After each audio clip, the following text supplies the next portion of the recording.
वृंदावनेश्वरी तवैव पदारविन्दम् प्रेमामृतैकमकरन्द रसौघपूर्णम् हृद्यर्पितं मधुपते स्मरतापमुग्रं निर्वापयत् परम शीतल माश्रयामि परम शीतल माश्रयामि। बहुत समय तक सत्य भाषण का नियम लेकर और ब्रह्मचर्य का नियम लेकर निर्वाह करना, इसलिए महापुरुषों ने इस कार्य को अगर अनुष्ठान रूप में लिया जाए तो सप्ताह श्रवण विधि रखी कि 7 दिन नियम लेकर के सत्य भाषण, ब्रह्मचर्य पालन, निरंतर नाम जप और 7 दिन में 18,000 श्लोक सुन जाओ तो बड़े से बड़े महापाप का नाश करके वो भगवत प्राप्ति करा देगा। कलयुग में मन असंयमित रहेगा, शरीर में रोगों की बाहुल्यता रहेगी, आयु बहुत थोड़ी रहेगी और भी अनेक प्रकार के झूठ बोलना, व्यभिचार करना, छल कपट, निंदा करना, ये सब दोष कलयुग में।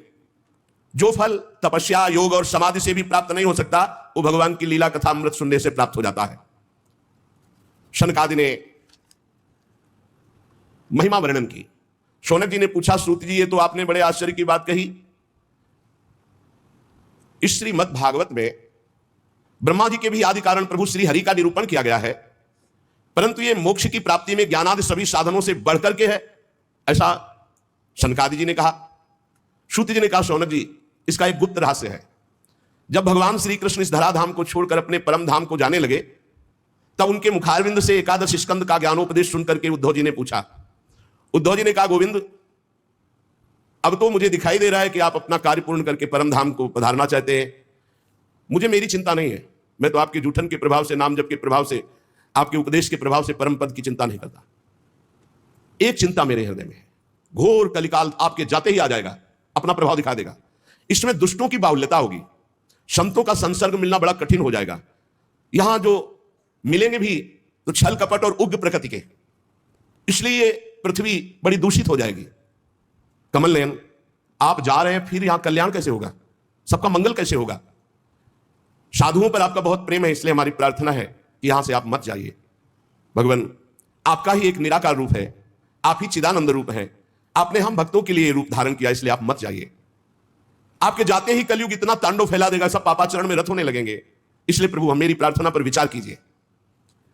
प्रभास क्षेत्र में उद्धव जी के वचन सुनकर भगवान ने उद्धव जी की बात पर विचार किया और भगवान अंतर्ध्यान हुए और श्रीमद् भागवत में विराजमान हो गए।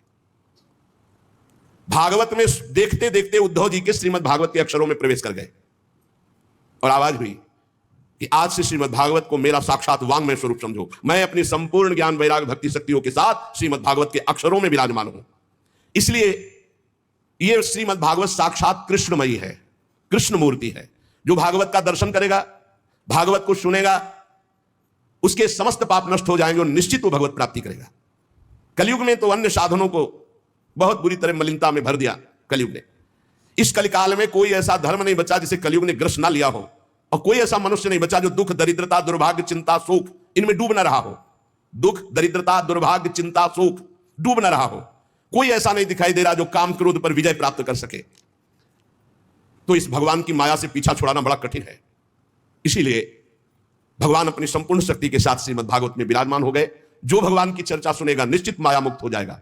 सूत जी कहते, शौनक जी जिस समय सनकादि मुनीश्वर इस प्रकार भगवत चर्चा की महिमा बखान रहे थे, उसी समय तरुणावस्था को प्राप्त ज्ञान और वैराग्य और भक्ति ही श्रुतौ तौ तरुणौ गृहीत्वा प्रेमयी करूपा सहसा विरासीत। श्री कृष्ण गोविंद हरे मुरारे नाथेति नामानि मुहुर्वदन्ति। सभा के बीच में ज्ञान, भक्ति, वैराग्य प्रकट हो गए और जोर जोर से गाने लगे। अपने लोग भी 2-4 बार गाते हैं, ओ श्री कृष्ण गोविंद हरे मुरारे, हे नाथ नारायण वासुदेव।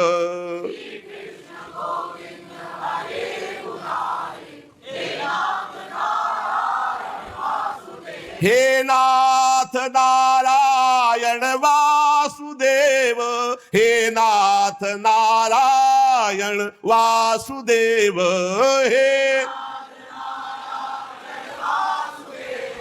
हे नाथ नारायण सुदेव, श्री कृष्ण गोविंद हरे मुरारे, हे नाथ नारायण वासुदेव, श्री कृष्ण।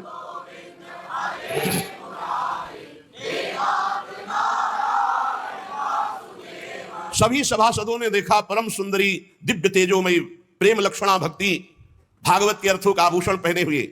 सब मुनिजन आश्चर्य हो, यह ऐसा तेजमय स्वरूप ज्ञान वैराग्य भक्ति का। तब सनकादि ने कहा, आश्चर्य मत करो, ये भक्ति देवी अभी अभी श्रीमद् भागवत की महिमा से प्रकाशित होकर के तरुण अवस्था को प्राप्त ज्ञान वैराग्य के साथ प्रकट हुई है। अपने पुत्रों सहित विनम्र होकर के भक्ति जी ने सनत कुमार जी से कहा। भक्ति बोली, मैं तो कलयुग में नष्ट प्राय हो गई, पर आपने भगवान की लीला कथा अमृत से मुझे पुष्ट कर दिया। अब आप आदेश कीजिए मैं कहां रहूं। यह सुनकर सनकादि ने कहा, जो भगवान का नाम जप करते हैं, भगवान के आश्रित हैं, भगवान की लीला कथा सुनते हैं, तुम भगवान का दर्शन कराने वाली हो, भगवान का प्रेम प्रदान करने वाली हो, आवागमन को जड़ से नष्ट करने वाली हो, इसलिए तुम सदैव भगवान के प्रेमी भक्तों के हृदय में वास करो। जो नाम प्रेमी, रूप प्रेमी, लीला प्रेमी, धाम प्रेमी, सदैव तुम उनके हृदय में वास करो। ज्ञान वैराग्य और भक्ति, ये कलयुग भले किसी को दोषित कर दे, लेकिन जिसके हृदय में हे भक्ति महारानी तुम ज्ञान वैराग्य के साथ विराजमान रहोगी, ये दृष्टि भी नहीं डाल सकता उन पुरुषों पर, उन उपासकों पर दृष्टि भी नहीं डाल सकता जिसके हृदय में भक्ति महारानी ज्ञान वैराग्य के साथ विराजमान है। कहां विराजमान? जो नाम जापक है, लीला चरित्र गायन श्रवण करता है, भगवद आश्रित है, उसके हृदय में सनक सनंदन सनातन सनत कुमार जी ने कहा कि आप ज्ञान वैराग्य सहित भक्ति विराजमान हो। भक्ति ने जे भी आज्ञा पाई तो जितने कथा में विराजमान थे सबके हृदय में विराजमान हो गए। सकल भुवन मध्य निर्धनास्ते धन्या निवसति हृदये साम श्री हरेर भक्ति रेखा हरिरपि निज लोकम सर्वथा तो विहाय प्रविशति हृदय साम भक्ति सूत्रोपनद्धा। इस जगत में भले धनवान वो नहीं है, लेकिन उनके हृदय में भगवान की भक्ति विराजमान है। तो सकल भुवन मध्य निर्धनास्ते धन्या, धन नहीं है पर भक्ति विराजमान है, तो बोले तीनों लोकों में वो सबसे बड़ा धन्यवाद का पात्र बन गया, क्योंकि भक्ति की डोरी से खींचकर भगवान परम धाम छोड़कर उसके हृदय में प्रकाशित हो जाएंगे। भूलोक में भगवत प्राप्ति का साक्षात उपाय, बिना परिश्रम के, बिना श्रम के परम पद पहुंच जाना, ये भगवत लीला चरित्र गायन श्रवण। बैठा ले दिमाग में, खूब लीला चरित्र गायन श्रवण, निश्चित भगवत प्राप्ति। जिस समय भक्ति महारानी नृत्य कर रही, ज्ञान वैराग्य नृत्य कर रहे पूरे सभा में, श्री कृष्ण गोविंद हरे मुरारे, हे नाथ नारायण वासुदेव, ये कीर्तन हो रहा उसी समय। अथ वैष्णव चित्तेषु दृष्ट्वा भक्तिमलौकिकीं निज लोकम परित्यज्य भगवान भक्त वत्सलः वनमाली घनश्यामः पीतवासा मनोहरः कांची कलाप रुचिरो लसन मुकुट कुंडलः त्रिभंग ललितश्चारु कौस्तुभेन विराजितः कोटि मनमथ लावण्यो हरिचंदन चर्चितः परमानंद चिन्मूर्ति मधुरो मुरलीधरः आविवेश सुभक्तानां हृदयान्यमलानि च। उसी समय देखा कि सबके बीच में श्री चरणों तक लटकती हुई बनमाला, सिर पर मोर मुकुट, कानों में कुंडल, ललित त्रिभंगी, अधरों पर वर्षी, नेत्रों में करुणा, वक्षास्थल में कौस्तुभमणि, श्रीअंगों में हरिचंदन चर्चित। क्या सुंदर रूप, मानो करोड़ कामदेवों की रूप माधुरी को छीन लिया गया हो। परमानंद चिन्मूर्ति, मधुराति मधुर मुरलीधर भगवान श्री कृष्ण सबके बीच में प्रकट हो गए। सब सभा खड़ी हो गई, शनकादि भी खड़े हो गए। आसपास ज्ञान वैराग्य भक्ति नृत्य कर रहे, बीच में प्राणाधार प्रभु श्री कृष्ण ललित त्रिभंगी मुरली मनोहर मोर मुकुट धारण किए। अभी तक जो गुप्त रूप से दिव्य सिद्ध थे वो भी प्रकाशित हो गए। बड़े बड़े भगवान के निज पार्षद लीला परिकर उद्धव आदि प्रहलाद, ये जो बड़े बड़े महापुरुष थे, ये सब प्रकट हो गए। अब तो अद्भुत नृत्य हुआ। ज्ञान भक्ति वैराग्य सनकादि प्रहलाद नारद आदि तो वहां विराजमान ही है, उद्धव आदि, ये सब गुप्त प्रकट सब महापुरुष भगवत पार्षद ज्ञान वैराग्य भक्ति भी नृत्य कर रहे हैं। सब नृत्य जय हो जय हो। बीच में नटनागर मुरली मनोहर ललित त्रिभंगी प्रभु, कैसा अद्भुत। तदा जय जया रावो रस पुष्टिर लौकिकी चूर्ण प्रसून वृष्टिश्च मुहुः शंखरवोप्यभूत। कोई शंख ध्वनि कर रहा है, कोई जय हो जय हो, ऐसे भगवान ललित त्रिभंगी सबको सुख देते हुए विराजमान, सब बड़े बड़े महात्मा आसपास, जय जयकार, नमः नमः, नमो नमः, शंख ध्वनि, पुष्प वर्षा, जय जय। कितना अद्भुत सुख, ऐसा रस प्रवाह बह चला कि कोई भी ऐसा नहीं था जो देह सुधि का विस्मरण करके भगवदानंद में ना डूबा हो। देह गेहात्म विस्मृति ही तत्सभा संस्थिताम नाच, देह गेहात्म विस्मृति, कोई ऐसा सभा में नहीं बचा जो देह भाव से ऊपर न उठ गया हो। सबको देह गे की विस्मृति एकमात्र भगवदानंद। ऐसी तन्मयता देख करके नारद जी ने कहा, मुनीश्वरगण, आज मैंने भगवान की चर्चा की महिमा देख ली। भगवान ने स्वयं कहा, मद भक्ता यत्र गायन्ति तत्र तिष्ठामि नारद। मेरे भक्त मेरे पावन चरित्रों का गायन करते हुआ मैं विराजमान रहता हूं। प्रमाण दे दिया भगवान स्वयं प्रकट होकर।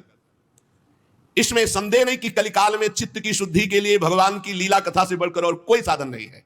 मुनिवर, आप लोग बड़े कृपालु हो, जो संसार के कल्याण के विचार करके बिल्कुल अद्भुत सरल मार्ग निकाला, जिससे सब लोग सुनकर भगवान को प्राप्त कर सकते हैं। शरक आदि ने कहा कि जो लोग सदा पापरत रहते हैं, दुराचारी हैं, वेद के विरुद्ध मार्ग में चलते हैं, जो कामी हैं, क्रोध से जलते रहते हैं, कुटिल हैं, ऐसों को भी भगवत चर्चा भगवान की प्राप्ति करा देगी। जो सत्य कभी बोले ही नहीं, सत्य से चित हैं, सत्येन हीना पितृमात्र दूषका तृष्णा कुलाश्चाश्रम धर्म वर्जिता, ये दंभिका मत्सरणोपि हिंसका। जो माता पिता की निंदा करने वाले, माता पिता को कटुवचन बोलने वाले, माता पिता को दंड देने वाले, ये घोर नरकों को जाते हैं। लेकिन ऐसा भी पुरुष जो तृष्णा का मारा, आश्रम धर्म का त्यागी, दंभी, दूसरों की उन्नति देखकर कुढ़ने वाला, सदैव दूसरों को कटुवचन दुख देने वाला, ऐसे लोग सब नरक जाते हैं। पर ऐसे लोगों को भी यदि भगवत चर्चा सुना दी जाए तो उनका कल्याण हो जाएगा।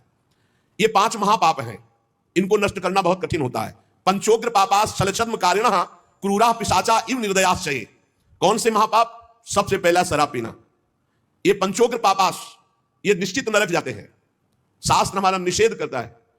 जिनके कानों में आवाज पड़ रही हो, प्रार्थना है आज से शराब पीना छोड़ देना। वैसे बहुत लोग छोड़ चुके, लेकिन जिनको भी अभी लग रहा हो तो कि हमारा सुख बढ़ेगा इससे, तो ध्यान दीजिए, पंचोग्र पाप ये तुम्हारा नाश कर देंगे। 5 महापाप है।